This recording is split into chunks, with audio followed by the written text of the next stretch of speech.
नमस्कार, मैं हूं आपके साथ आशा झा। उत्तर प्रदेश के बरेली जिले में पुलिस के एक्शन पर सवाल उठ रहे हैं। दरअसल पुलिस ने एक घर में सामूहिक नमाज अदा कर रहे 12 लोगों को बिना प्रशासनिक अनुमति सामूहिक नमाज पढ़ने और शांति भंग करने की धारा के तहत गिरफ्तार किया।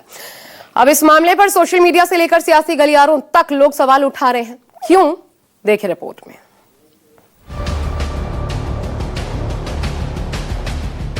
क्या घर में नमाज पढ़ना गुनाह है? क्या इसके लिए प्रशासन की अनुमति लेनी होगी?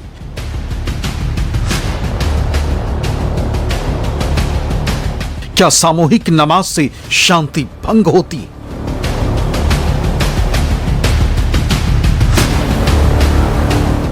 यह सवाल इसलिए क्योंकि उत्तर प्रदेश के बरेली जिले में पुलिस और प्रशासन ने बिशारतगंज इलाके के मोहम्मदगंज गांव के एक मकान में सामूहिक नमाज अदा करने पर एक्शन लिया। पुलिस ने एक्शन क्या लिया, ये हम आपको बताएं। उससे पहले उस वीडियो को देख लीजिए जिसे लेकर कार्रवाई की गई।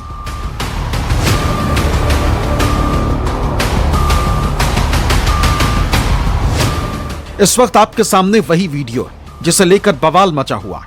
वीडियो में आप देख सकते हैं कि घर के बाहर आंगन में लोग नमाज अदा कर रहे हैं, जबकि कुछ लोग घर के बरामदे में खुदा का सजदा करते दिखाई दे रहे हैं। सोशल मीडिया पर भी वीडियो तेजी से वायरल हो रहा है। इसी मकान में हो रही सामूहिक नमाज को लेकर पुलिस ने कार्रवाई की। पुलिस के मुताबिक ग्रामीणों की शिकायत के बाद पुलिस टीम गांव में पहुंची और मकान के अंदर चल रही सामूहिक नमाज को रुकवाया। दरअसल पुलिस का दावा है कि इस मकान को अस्थायी रूप से मदरसे की तरह इस्तेमाल करके कई हफ्तों से सामूहिक जुमा की नमाज अदा की जा रही थी। इसकी जानकारी मिलने पर पुलिस ने मोहम्मदगंज गांव के इस मकान में बिना अनुमति के नमाज अदा कर रहे 12 लोगों को गिरफ्तार किया, जबकि मकान मालिक हनीफ और मौलवी समेत 3 लोग फरार बताए जा रहे हैं। पुलिस ने इन पर शांति भंग करने की धाराओं में चालान किया। बिना अनुमति किसी भी प्रकार की नई धार्मिक गतिविधि या आयोजन करने को कानून का उल्लंघन बताया। पुलिस के मुताबिक जब नमाज कर रहे लोगों से लिखित अनुमति या वैध दस्तावेज मांगे गए तो ये कोई कागज नहीं दे सके। 1/26 को थाना बिशारतगंज स्थित ग्राम मोहम्मदगंज से यह सूचना प्राप्त हुई कि एक घर को रिलीजियस स्थान में परिवर्तित करते हुए बिना किसी कॉम्पिटेंट अथॉरिटी की अनुमति के रिलीजियस गतिविधियां चलाई जा रही थी। शांति व्यवस्था के दृष्टिगत एवं किसी भी संभावित विवाद की आशंका को देखते हुए थाना पुलिस टीम द्वारा 15 व्यक्तियों का केवल कार्रवाई की गई, जिसमें 12 व्यक्तियों के विरुद्ध 170, 126 और 135 बीएनएसएस के अंतर्गत कार्रवाई की गई एवं मौके से भागे हुए 3 व्यक्तियों के विरुद्ध 126 एवं 135 बीएनएसएस की कार्रवाई की गई है। हालांकि शनिवार को सभी 12 आरोपियों को मजिस्ट्रेट के सामने पेश किया गया, जहां से उन्हें जमानत मिल गई। लेकिन अब इस मामले पर सियासत गर्मा गई। भीम आर्मी के चीफ चंद्रशेखर आजाद ने ट्वीट कर बिशारतगंज की घटना पर सवाल उठाते हुए ट्वीट किया। चंद्रशेखर आजाद ने अपने ट्वीट में लिखा, उत्तर प्रदेश के जिला बरेली के बिशारतगंज थाना क्षेत्र के गांव मोहम्मदगंज में एक निजी मकान में नमाज अदा करने पर 12 लोगों को हिरासत में लिया जाना न सिर्फ अत्यंत शर्मनाक और चिंताजनक है, बल्कि ये संविधान पर सीधा हमला है। मुख्यमंत्री योगी आदित्यनाथ जी, यदि कोई कानून व्यवस्था का वास्तविक खतरा नहीं था तो निरोधात्मक कार्रवाई किस आधार पर की गई? क्या अब निजी घर में शांतिपूर्वक इबादत भी पुलिस की अनुमति के मोहताज होगी? ये घटना दर्शाती है कि किस तरह धार्मिक अल्पसंख्यकों की आस्थाओं को शक और दमन की दृष्टि से देखा जा रहा है। तो वहीं AIMIM के नेशनल प्रवक्ता वारिस पठान ने भी इस मामले पर अपनी तीखी प्रतिक्रिया दी। उन्होंने कहा कि इस देश में मुसलमान होना गुनाह हो गया है। संविधान का आर्टिकल 25 उन्हें धर्म का पालन करने का हक देता है। वो सिर्फ नमाज पढ़ रहे थे, किसी को परेशान नहीं कर रहे थे। उन्होंने इसे मुस्लिमों के संवैधानिक अधिकार का उल्लंघन बताया। बरेली में 12 मुसलमान लोग एक प्राइवेट प्रॉपर्टी में घर में नमाज पढ़ रहे थे जुम्मा की। कोई वीडियो बनाता है, पुलिस को देता है, पुलिस आके सबको अरेस्ट कर लेती है।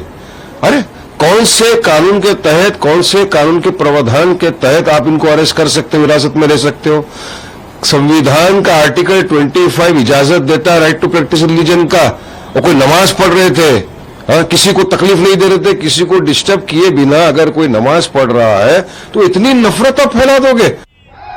वैसे ये बरेली में पहली बार नहीं हुआ है जब धार्मिक स्वतंत्रता के अधिकार को तार-तार किया गया था। 25 दिसंबर 2025 की ये तस्वीरें इसकी गवाही दे रही हैं, जब बरेली में बजरंग दल के कार्यकर्ताओं ने सेंट अल्फोंसस कैथेड्रल चर्च के सामने जोरदार प्रदर्शन किया था। कार्यकर्ताओं ने चर्च के गेट के सामने बैठकर न सिर्फ नारेबाजी की थी, बल्कि जय श्री राम, हर हर महादेव के जयकारे भी लगाए थे। साथ ही ओम नमः शिवाय का जाप किया था। इस दौरान चर्च के बाहर इन लोगों ने हनुमान चालीसा का पाठ भी किया था।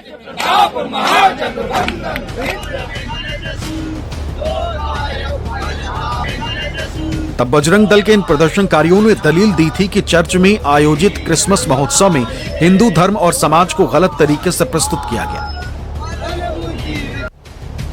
ऐसे में सवाल ये कि बजरंग दल के कार्यकर्ता खुलेआम धार्मिक गतिविधियां उन्होंने की, उन पर एक्शन क्यों नहीं लिया गया?